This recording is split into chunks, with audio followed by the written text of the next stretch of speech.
Hola, soy José Román, director del Instituto Regional del Patrimonio Mundial en Zacatecas, centro de categoría 2 bajo los auspicios de la UNESCO. Agradezco la amable invitación que me han hecho del gobierno del estado de Coahuila, a través de su Secretaría de Cultura, el Colegio de Posgraduados, la Universidad Autónoma de Coahuila y el Centro INA Coahuila, para participar en este interesante conversatorio en torno al Camino Real de Tierra Afuera entre Zacatecas y Texas, que también en su momento fue conocido como el Camino Real de los Texas, y que en este ámbito está siendo parte de todo un conjunto de reflexiones vinculadas a los procesos de transformación de los paisajes, la naturaleza, los itinerarios que se fueron creando y que a partir del siglo XVIII van a cobrar una nueva realidad y fisonomía. Es muy importante que en esta mesa las mentalidades indígenas en torno a lo que es el territorio, lo que es el espacio y sus prácticas culturales, pues vamos a tener en todas estas tierras del norte. Vale la pena remontarnos a ese siglo XVI, cuando desde la llegada misma de Hernán Cortés a los pocos años, se empezó a tener noticia de los grupos que habitaban estos territorios. Si ya existía la tradición en parte de Mesoamérica de que las tierras del norte estaban habitadas por naciones indígenas que eran prácticamente nómadas, que tenían una gran capacidad de adaptación a un territorio caracterizado por el desierto, por sequías prolongadas, por formas de vida realmente muy complejas que supieron responder a esos entornos tan difíciles. Pues ya en la última carta de relación de Hernán Cortés, en el último párrafo de esa carta de relación, Hernán Cortés dice haber enviado diversas expediciones a explorar las tierras del norte, porque tenía noticia de que aquí había unas naciones que se llamaban chichimecas y que él quería saber a qué se dedicaban, qué cosas de valor había en estos lugares, y dice en esa carta dirigida al emperador Carlos V, no iba a dejar pasar que en estas tierras recién descubiertas y recién conquistadas bajo el dominio español hubiera pueblos que no dieran un beneficio a la corona, y que por eso había enviado esas expediciones para que explicaran qué había, cómo se habían desarrollado, etc. No tuvimos más respuestas directas de esa carta que mandó Cortés a la corona española, pero sí tenemos claro que después de 1530, con la nación mexica ya sometida, con Nuño de Guzmán al frente de la audiencia de México, y que con toda su crueldad había provocado ser removido como presidente de esa primera audiencia, pues él emprendió prácticamente la huida hacia lo que después fue bautizado como la Nueva Galicia, y en donde él se asentó como gobernador de este territorio. En todo ello, estas naciones obviamente lo que encontraron es un irresistible y avasallante movimiento que, a semejanza de un leve goteo al principio y ya después como una gran avalancha, se fue dando un poblamiento que implicó el conflicto en torno al espacio. Los grupos chichimecas, que desde esos años 1531, 1532 vieron estas tierras ya más gravemente conquistadas, pues obviamente que entraron en un proceso de resistencia en las áreas donde el poblamiento español iba siendo más denso, en lugares como la antigua villa de Compostela, lo que iba a ser las diferentes fundaciones de Guadalajara, los otros poblados en donde se iba dando esta presencia española. Pues los indios chichimecas fueron ofreciendo esa resistencia y también fueron mostrando que no iba a ser nada fácil el que dejaran sus tierras, dejaran sus formas de vida, y con ello llegaron a generar una imagen realmente de peligro para los españoles. Ya para esas décadas de 1530, ya hay descripciones que nos hablan de los indios chichimecas como de guerreros muy temidos, los indios del norte, zacatecas, huachichiles, tepehuanos, y conforme se fueron abriendo estos territorios al conocimiento de los españoles en los lugares del norte, se fue dando también el conocimiento de nuevos grupos. Pero ese contacto temprano tuvo una gran explosión en lo que fue conocido como la Guerra del Mixtón, que en los años de 1540, 41 y todavía 42 tuvieron una gran resonancia y que incluso llegaron a poner en peligro la presencia hispánica. Incluso vale la pena recordar que a lo largo de todos los siglos de dominación española, de 1521 si gustamos, hasta 1821, jamás un virrey tuvo que abandonar la Ciudad de México para encabezar una pacificación ante la magnitud de la rebelión indígena que se había gestado en una alianza entre los indios sedentarios de lo que entonces ya era la Nueva Galicia y los indios nómadas, los chichimecas, prácticamente los indios zacatecas, y que esa alianza fue lo que dio lugar a esa gran movilización hispánica que convocó a lo más granado de los conquistadores españoles de toda la Nueva España para enfrentar semejante batalla. Llegó la derrota, por supuesto, en virtud de la gran alianza que también tenían los españoles con otras naciones indígenas, a quienes obligaron a acompañarlos en esta guerra de pacificación y que finalmente acabaron con la destrucción de una gran cantidad de pueblos y, por supuesto, la modificación de sus espacios. A partir de la derrota de la guerra del Mixtón, se abrieron las tierras del norte y en 1546 se descubren las minas de Zacatecas. En 1550 se da el primer censo de todo este territorio y ahí ya se muestra que las minas de Zacatecas, no la ciudad, las minas de Zacatecas eran el segundo lugar más poblado después de la Ciudad de México de todo este virreinato, con indios de diferentes naciones, con españoles, con mestizos ya también, y que por supuesto estaban apuntando a todo un proceso de expansión que se fue dando hacia Durango, hacia Coahuila, hacia Nuevo León, hacia Chihuahua, y que fue dando también paso a todo un proceso de construcción de caminos, de espacios habitables como las propias haciendas mineras, las ganaderas, las agrícolas y por supuesto los caminos, los itinerarios. ¿Quiénes eran estas naciones llamadas chichimecas que habitaron estas tierras del norte? Pues tenemos desgraciadamente muy pocas fuentes que nos remitan a una visión propia de ellos, pero que ya comentaremos. Pero sobre todo tenemos las descripciones que nos quedaron de algunas imágenes del periodo prehispánico y una mayor abundancia, aunque también no lo que hubiéramos querido encontrar, de las crónicas realizadas durante el periodo novohispano. En alguna parte encontramos, por ejemplo, en la historia tolteca chichimeca, la presencia de estas naciones que habitaban en cuevas, que habitaban también en una región considerada como sagrada en las tierras del norte y que por supuesto estaban rodeadas de un ambiente desértico, habitado por cactáceas, por pastizales, y esa imagen está muy vinculada a la historia de migraciones de los pueblos del norte hacia lo que después sería llamado el Valle de México.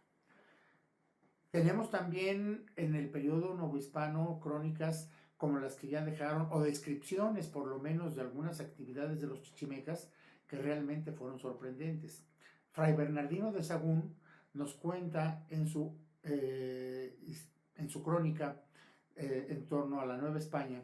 que estas naciones, desde que tenían uso de razón los niños, los padres les hacían un arco y flechas proporcionales a su cuerpo para que se entretuvieran cazando. ¿Y saben qué es lo que cazaban? Moscas. De tal manera que practicando el arte de cazar desde su más pequeña edad, pues cuando llegaban a una edad de los 9, 10, 11 años, eran arqueros temibles y que hay crónicas que nos dicen que si apuntaban al ojo y le pegaban a la ceja, tal cual, lo tenían por mal tiro. Dice un español, Alonso de Zorita, que él oyó que una vez un español arrojó una naranja al aire y le pidió a unos indios chichimecas que la flecharan y que jamás vio caer a la naranja, sino solo pedazos. Conforme estaba la naranja en el cielo, las flechas de los chichimecas iban destrozando esa naranja. Y que por supuesto que la velocidad que tenían para disparar superaba con mucho la capacidad de ataque que cualquier español podía ofrecer con su lanza, con su espada y no se diga ya con un arcabuz. Mientras que se preparaba un disparo de arcabuz y entre uno y otro bien podían transcurrir 6 o 7 disparos de la flecha de un indio chichimeca y siempre con gran precisión. De ese tamaño era nada más y nada menos que la capacidad de respuesta defensiva y también, por supuesto, de ataque que tenían los chichimecas. También nos dice Fray Bernardino de Sahagún que entraban al desierto sin agua, que no lo consideraban pertinente, además de que les impedía moverse con toda la velocidad que requerían, y que si tenían sed la saciaban hasta bebiendo sangre de los animales que iban cazando. Eso nos recuerda mucho esa capacidad de adaptación que otras culturas en otras latitudes han tenido frente ante entornos realmente muy complicados. El frío extremo, como las culturas de los Inuit o las culturas de los mongoles, que también tuvieron esa maravillosa capacidad de desplazamiento, o los tuareg en el norte de África, en fin, toda una serie de pueblos que han sobrevivido en los climas y ambientes más extremos, pero que han hecho de la supervivencia un impresionante arte de adaptación, con un virtuosismo que les permitía aprovechar toda planta, todo animal, todo insecto que iban encontrando, y que por supuesto cualquier llegada de otras especies o de otros seres humanos veían cómo se iba alterando el delicado equilibrio en el que ellos habían sobrevivido como pueblo durante miles de años. Estos indios también eran, dice otra crónica, capaces de permanecer al acecho del agujero de un conejo, de una ardilla o de una víbora y estar ahí todo el tiempo que fuera necesario sin moverse para esperar a que saliera el animal que querían cazar y atraparlo de manera efectiva. ¿Qué decir de la maravillosa capacidad que tuvieron para conocer el entorno de cactáceas, de mezquites, de todas estas plantas que crecen en el semidesierto, incluso las maravillosas palmas o yucas, como también les llamamos, que sus flores, sus dátiles eran parte de esa supervivencia? ¿Qué decir de las tunas, que en toda esta región presentan una gran diversidad y que fueron aprovechadas de múltiples maneras para generar su alimento? Todo ello fue parte de esos grupos que para caminar de un lugar a otro no necesitaban más que su arco y su flecha, quizás algún recipiente para cargar su agua o para beberla, como decimos, en lo que eran las mismas plantas o la sangre de los animales que cazaban, y que incluso, por ejemplo, las grandes biznagas, en un caso extremo de necesidad de humedad, cortaban la parte superior de la biznaga, la picaban y con toda la baba que se producía obtenían una humedad que les permitía satisfacer justamente su sed. Todo esto los convirtió en formidables atacantes de todo el grupo español que les estaba rompiendo sus esquemas de supervivencia, que estaba ocupando sus tierras y que por supuesto estaban buscando asentarse, aunque parecía que de manera provisional. Realmente fueron encontrando también los modos, los nuevos grupos que llegaron, de ubicarse de una manera permanente. Ahí se dio esa lucha y ahí se dio también toda esta gran contradicción. Como habíamos dicho, hay muy pocas noticias, poquísimas noticias de la mentalidad de los indios chichimecas y que desafortunadamente nos han privado de conocer a los habitantes originarios de estas tierras del norte. Hay algunos ejemplos que de manera indirecta nos refieren sus costumbres, sus ideas y sobre todo parte de esas deidades. Pero miren, los indios chichimecas se acostumbraban a usar el pelo largo y que una de las mayores ofensas y que incluso dicen les provocaba hasta la muerte por una tristeza irremediable era que cuando capturaban a los indios chichimecas les cortaban el pelo, que usaban esas colas largas,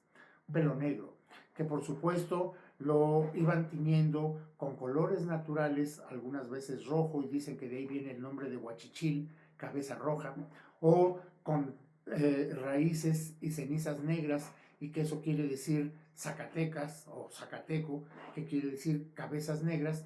y ellos eran parte de esos modos de vida, esas formas de usar y distinguirse unos con otros. Nos ha llegado de la literatura de otras regiones más al norte, que incluso en las maneras de hacer las flechas encontraban también distinciones entre un pueblo y otro. De sus dioses muy poco sabemos.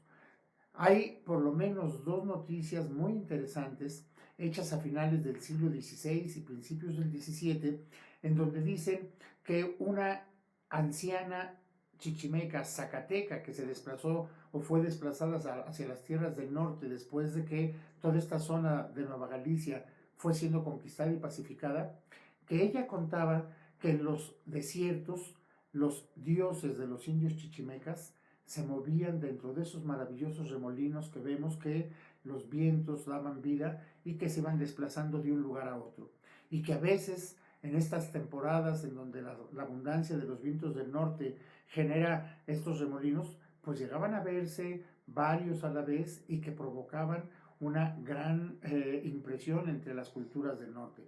Moverse los dioses dentro de estos remolinos. Una imagen realmente impresionante.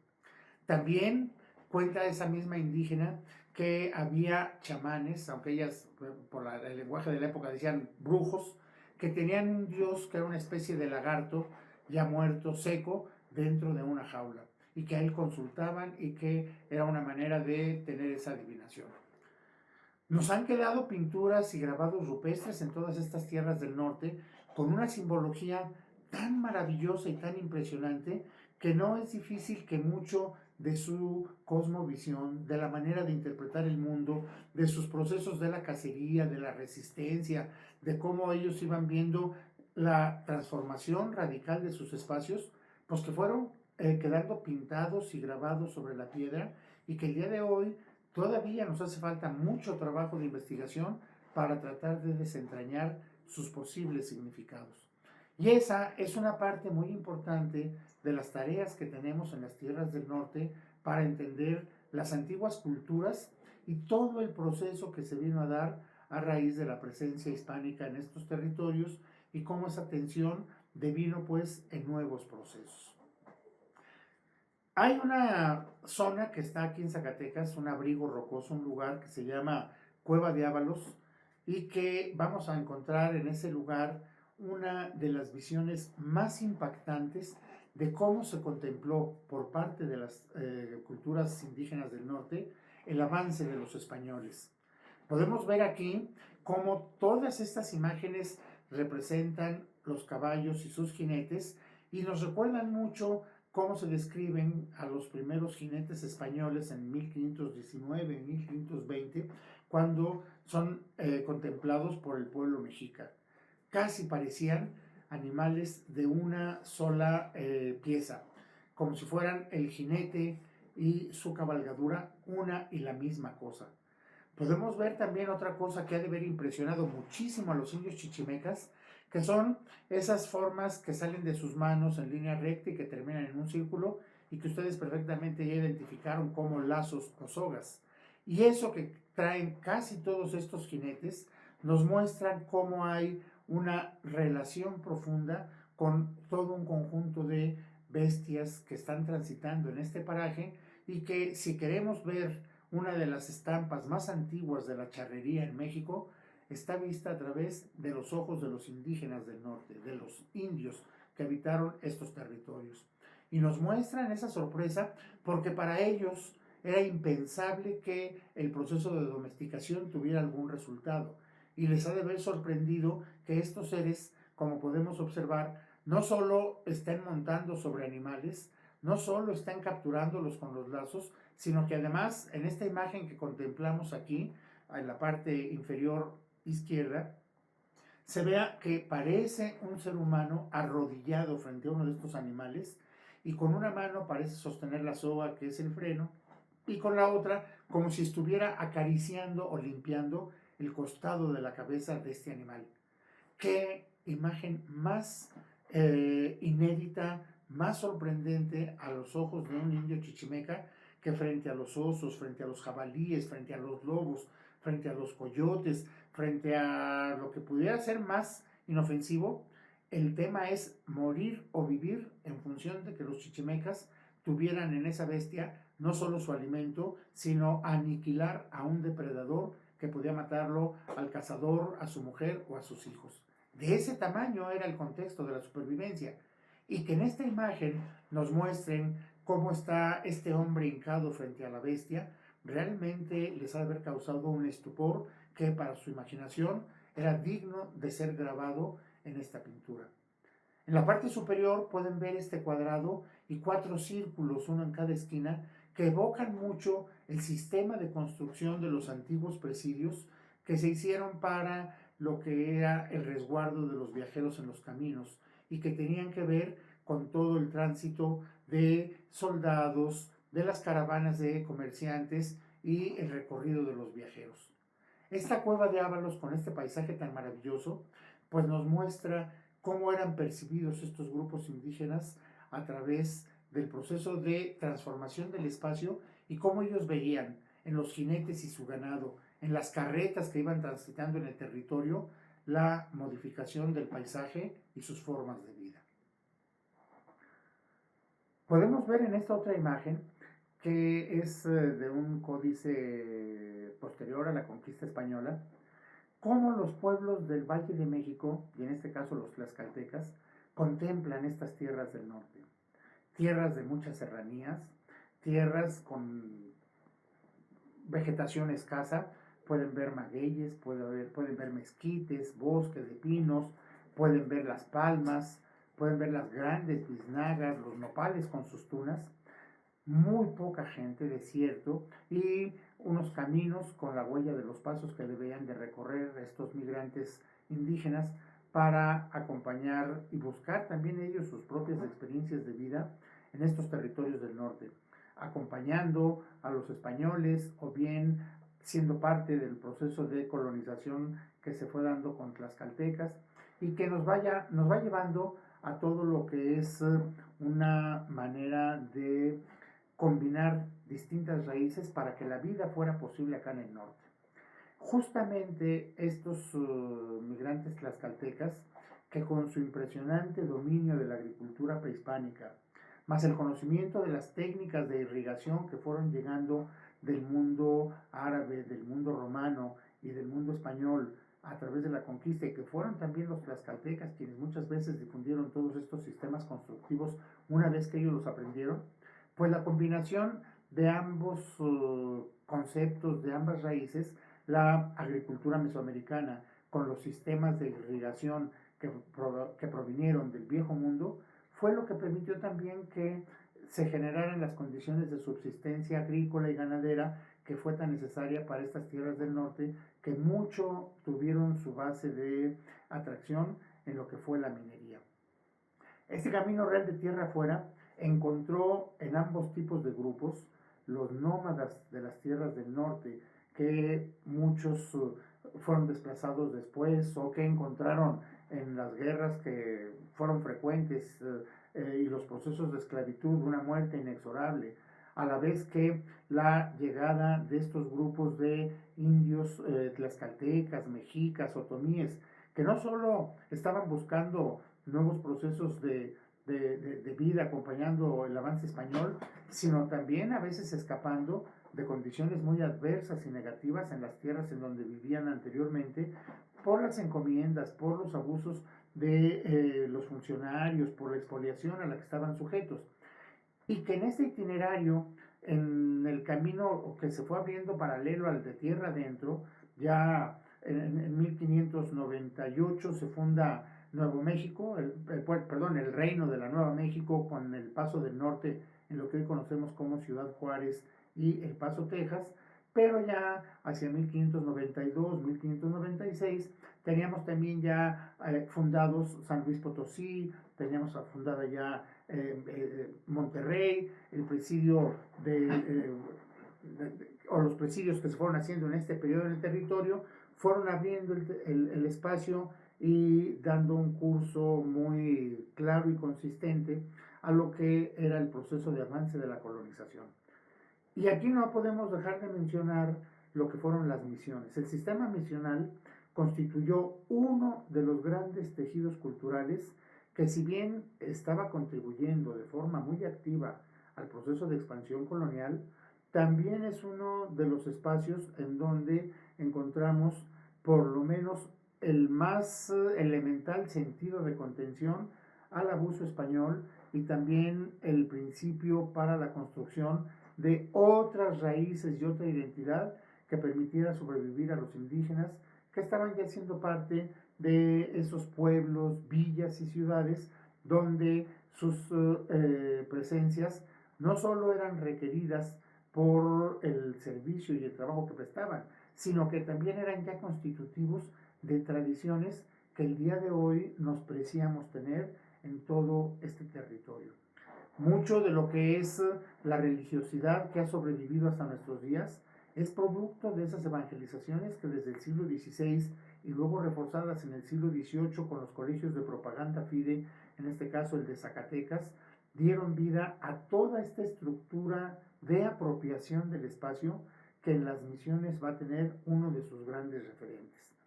Y es también impresionante que estas misiones no solo eran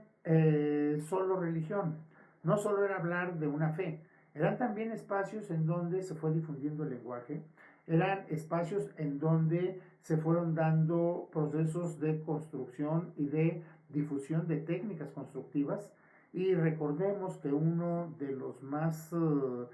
notables evangelizadores que en el siglo XVIII tuvo el Colegio de Propaganda Fide de Nuestra Señora de Guadalupe de Zacatecas, Fray Antonio Margil de Jesús, quien es de los fundadores de las misiones hacia 1718, 1720, en lo que hoy es San Antonio, Texas, las misiones de los Texas en este camino, y que así fue construido con presidios, con misiones, con asentamientos ganaderos y agrícolas, con los reales de minas, con tramos físicos de carreta o de herradura. Ahí tuvieron en las misiones de San Antonio, la de San José y San Miguel de Aguayo, una de las expresiones más impresionantes en torno a la combinación de la agricultura, la ganadería y el manejo de los canales para la supervivencia, y que no cabía esperar menos de un valenciano como Fray Antonio Margil de Jesús, que viene precisamente de una de las zonas de mayor manejo del agua de todo el mundo hispánico, precisamente de Valencia, de su sistema de acequias,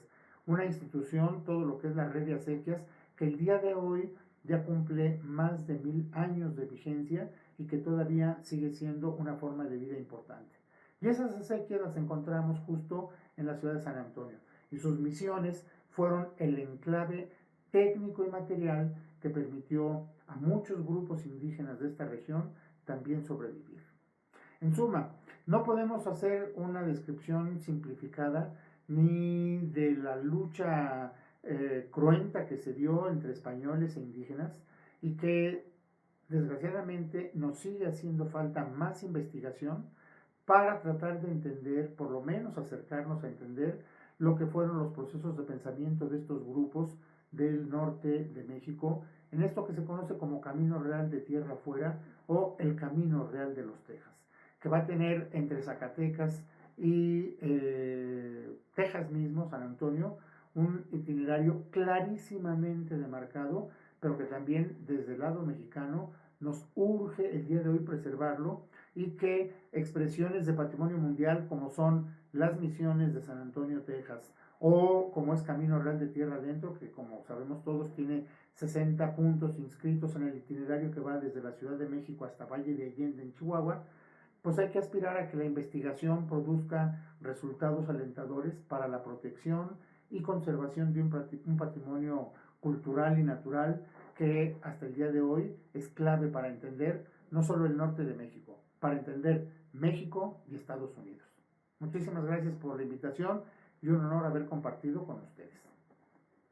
Agradezco nuevamente al Gobierno del Estado de Coahuila y a su Secretaría de Cultura, al Colegio de Postgraduados, a la Universidad Autónoma de Coahuila y al Instituto Nacional de Antropología e Historia, Centro Coahuila. Hasta pronto.